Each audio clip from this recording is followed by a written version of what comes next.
Bismillahirrahmanirrahim. Assalamualaikum warahmatullahi wabarakatuh. Asyhadu an la ilaha illallah wa asyhadu anna muhammadar rasulullah. Allahumma shalli ala Muhammad wa ali Muhammad. Kama shallaita ala Ibrahim wa ala ali Ibrahim wa barik ala Muhammad wa ali Muhammad. Kama barakta ala Ibrahim wa ala ali Ibrahim fil alamin innaka Hamidum Majid. Bismillahirrahmanirrahim. Alhamdulillahirabbil alamin arrahmanir rahim maliki yaumiddin. إياك نعبد وإياك نستعين اهدنا الصراط المستقيم صراط الذين أنعمت عليهم غير المغضوب عليهم والضالين.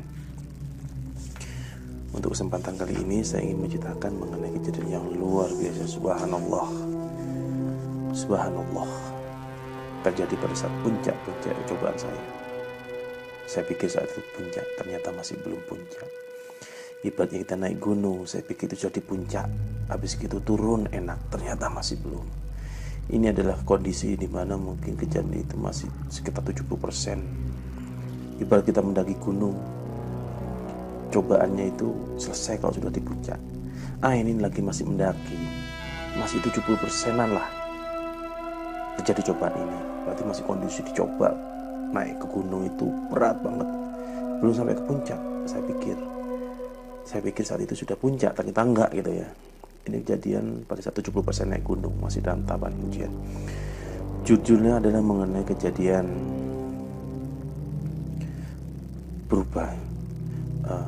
berubahnya nomor handphone yang bisa dihubungi dengan Galaxy Tab.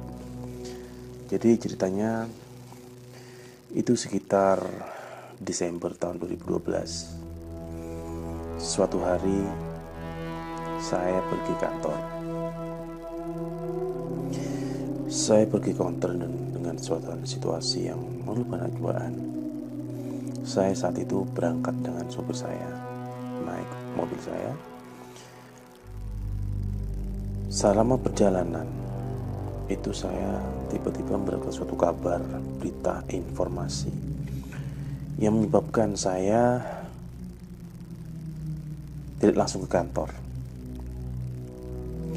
Saya memang biasanya saat itu parkir di Plaza Semanggi karena kantor saya dekat dengan daerah sana. Kalau parkir ke kantor saya nanti macetnya luar biasa kalau pulang, makanya saya parkir di Plaza Semanggi. Saat itu setelah saya mendapatkan kabar, ya antara jam 9 sampai 11 lah, dengan kondisi yang putus asa, berat banget cobaan ini. Karena memang mungkin efek niatan saya yang berubah. Habibullah ingin punya waktu bermanfaat untuk ibadah dan bermanfaat buat orang lain, bermanfaat untuk menegakkan agama Allah gitu ya, secara damai. Ini saya rasa saat itu adalah cobaan yang berat banget. Saya dapat berita, saya saat itu nggak langsung ke kantor. Saya menenangkan diri dulu. Saya parkir, sopir saya di bawah, di basement. Saya berjalan ke atas di salah satu musola di lantai 7 Plaza Semanggi. Kondisi saat itu memang pikiran saya itu, untungnya Allah masih kasih keimanan, ketakwaan. Berat banget dicoba oleh suatu kondisi yang saya tidak mampu. Banyak hal, Masya Allah. Sehingga ibaratnya kalau orang gak kuat imannya mungkin ingin berdiri itu. Karena saat itu saya masih ingin berjalan menuju masjid di musola di lantai 7. Saya berjalan di pinggiran tebing mall itu. Saya ngeliat ke bawah itu, Masya Allah, masa bunuh diri. Kalau bunuh diri pasti masuk neraka, dan gimana nih sih saya itu, naudzubillah min dzalik. Akhirnya dengan kondisi yang sangat bingung apa yang sudah lakukan dan kondisi seperti itu, saya sedang menyegerakan sholat duhur saat itu. Itu sekitar jam 1:30, jam 2. Saya sholat duhur dengan kondisi pasrah. Saya mencoba pasrah, ridho dan ikhlas ya. Saya pernah membaca buku ridho Allah tergantung ridho kita, katanya. Kalau kita ridho, maka Allah akan ridho. Kalau kita meridhoi segala hal yang terjadi ke kita, maka Allah akan meridhoi segala hal yang kita inginkan. Itu yang saya baca buku itu. Tapi dengan kondisi seperti itu tidak mudah. Ridho dan ikhlas. Wah, berat banget. Saat itu saya membayangkan ibaratnya kita itu makan soto. Kalau kita makan soto itu ada jeruknya yang diperas gitu ya. Diambil airnya, habis itu jeruknya ditaruh. Saya membayangkan cobaan hidup saya itu ibarat saya itu sama diperas seperti jeruk itu sampai habis airnya, sampai habis. Bukan diperas dengan tangan. Saya seolah-olah membayangkan saking beratnya. Saya itu diperas dengan Allah. Jeruk bukan diperas dengan tangan, tapi dengan kaki. Masya Allah. Benar-benar saya itu sering dalam doa saya, ya Allah, ampun saya, ya Allah. Kira-kira kalau niatan saya salah, saya mau ampun, ya Allah. Berat banget ini cobaan, ya Allah. Menyerah saya, ya Allah. Ampun, ya Allah. Gitu saya bilang. Dalam doa duhur pun saya mengatakan saya menyerah, ya Allah. Berilah hamba sesuatu tanda-tanda hal yang membuat hamba yakin, sesuatu yang membuat hamba tenang, sesuatu yang membuat hamba itu masih istiqomah itu. Habis sholat duhur, akhirnya saya berjalan menuju ke parkiran. Tapi saya saat itu mampir di lantai 3 atau 4, tempatnya orang jualan handphone, kartu perdana dan sebagainya. Saat itu saya punya handphone dan Samsung Galaxy Tab. Samsung Galaxy Tab itu tab yang bisa untuk nelpon dan ditelepon itu. Nah, saat itu saya belum punya kartunya, saya belum punya isinya. Saya akhirnya membeli kartu perdana Simpati Telkomsel. Saya minta tolong petugas tokonya mengaktifkan, kemudian memasukkan langsung ke tab saya. Kemudian saya cek berjalan dengan lancar. Habis itu saya berjalan menuju parkiran. Ketemu supir saya. Akhirnya kita berjalan pulang. Saya memutuskan di kantor, pusing sekali. Jadi saya pulang menuju rumah daerah Bintaro. Saya masih ingat itu dalam perjalanan Jakarta itu mendung banget, hujan, gelap, lebat aja.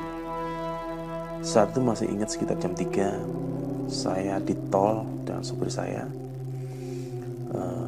Supir saya duduk depan, saya duduk deret kedua, Avanza sebelah kiri. Handphone saya taruh sebelah kanan dekatnya paha kanan. iPad saya taruh sebelah kiri dekatnya paha kiri. Sambil pandangan kosong, berpikir astagfirullahaladzim macam-macam. Terus benar-benar saat itu, Masya Allah, suasana hati. Tiba-tiba dalam tol Jakarta itu pada saat kondisi tol melaju dengan kencang, tiba-tiba ada telepon masuk ke teleponnya Pak supir. Saya bilang, siapa sih nelpon? Lagi berjalan seperti ini kok nelpon? Karena saya paling gak suka nyetir ada nelpon. Tapi akhirnya sama supir saya diangkat itu. Ternyata siapa yang nelpon? Ternyata bapak saya. Katanya supir saya, Pak Andis, dari Bapak Jember. Ya memang Bapak pernah saya kasih tahu nomor teleponnya supir saya. Nah, saat itu saya terima teleponnya, saya angkat. Assalamualaikum Bapak. Ya, Dis, ini Bapak. Iya Bapak. Bapak kok nelpon ke teleponnya Pak Agus? Saya tanya. Supir saya Pak Agus namanya. Terus katanya Bapak, oh iya, nelponmu nggak bisa dihubungin Dis. Saya bilang, saya lihat sebelah kanan saya handphone saya ada kok Pak, ada sinyalnya kok. Ini saya di jalan nih, hidup terus. Nggak bisa Dis, coba telepon lagi Bapak, telepon ke saya. Oh ya sudah gitu kan.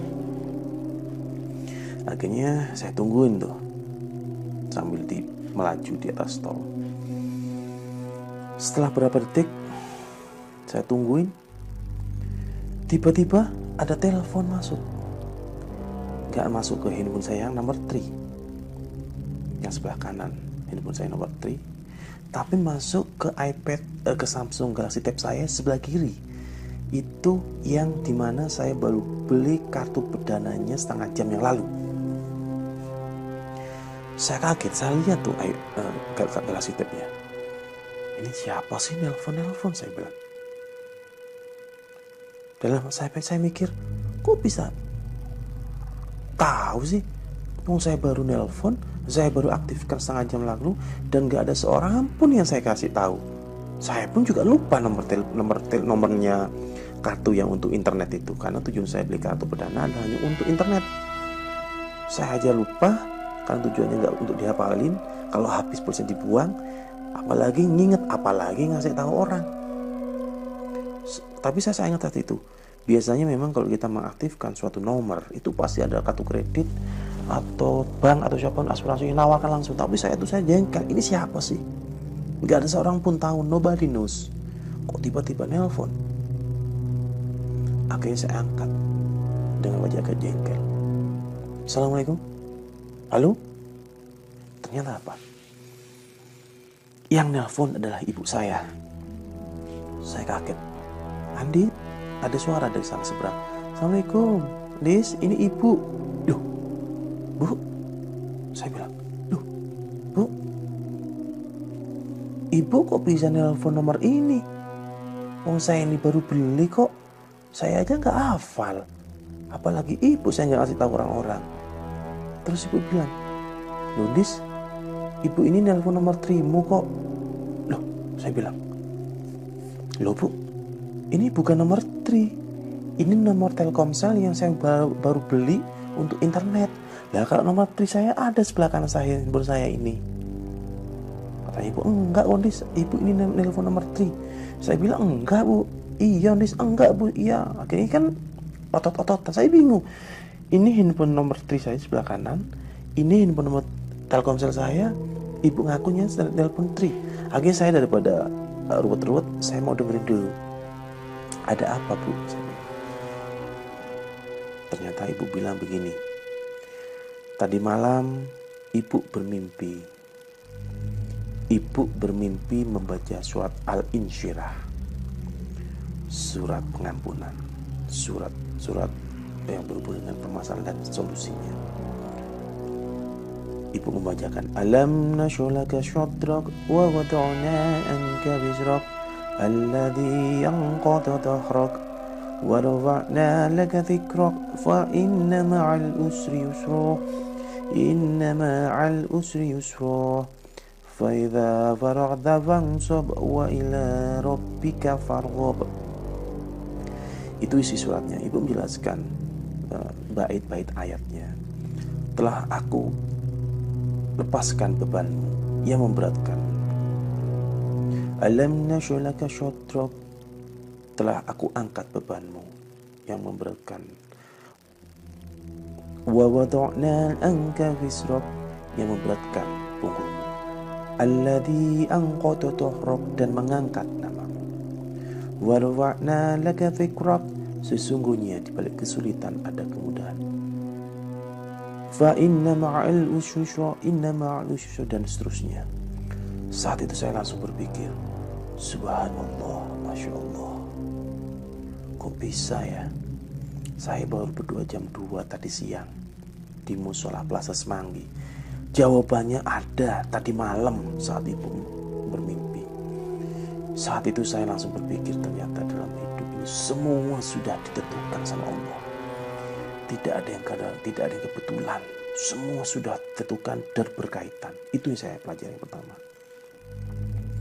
Yang kedua, iya Bu, terima kasih Bu, saya bilang. Terus saya nanya lagi, Bu, ibu ini nggak nelpon nomor 3 saya, ini nelpon nomor Telkomsel. Ibu, saya bingung, masa sih Nis, kok bisa ya? Ya nggak tahu Bu. Akhirnya selesai lah semuanya ya. Ya udah Bu, assalamualaikum warahmatullahi wabarakatuh. Udah selesai. Saat itu saya dulu, subhanallah, kok bisa terjadi kejadian seperti ini ya? Handphone 3 saya sebelah kanan, handphone Tab Galaxy sebelah kiri. Saya beli kartu Tab sebelah kiri, hanya tujuannya untuk internetan. Saya nggak hafal nomornya karena nggak niat untuk dihafalin, karena kalau habis itu saya buang. Ibu bisa telepon. Kemudian saya cek saat itu. Saya minta nomor teleponnya supir saya. Pak Agus, coba berapa nomor teleponnya Pak Agus? Saya mau telepon dari Samsung Tab ini. Habis itu saya ketik nomornya. Berapa Pak? Titit. Saya bilang, coba Pak, dicek. Yang masuk ke nomor telepon Pak Agus nomor apa? Ternyata yang terjadi apa?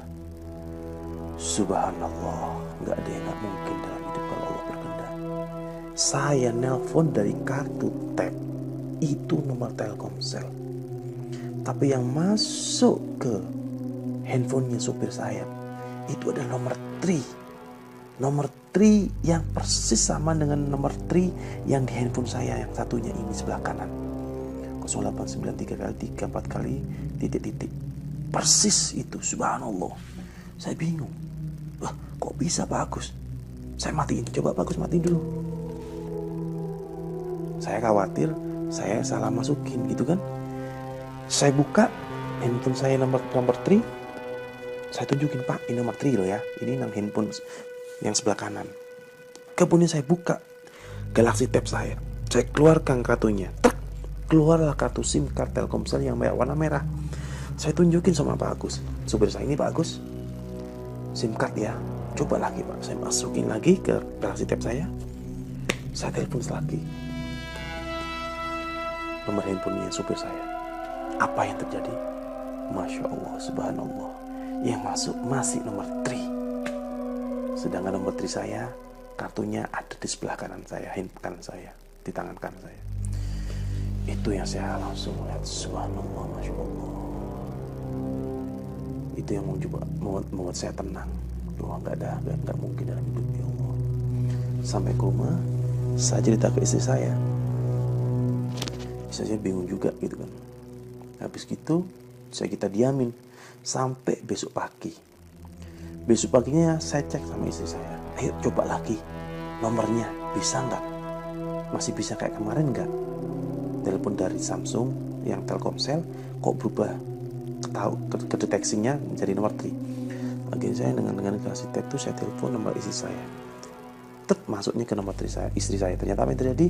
Sudah berubah normal. Dimana saya nelpon dari kasih tab yang itu notabene adalah nomor Telkomsel.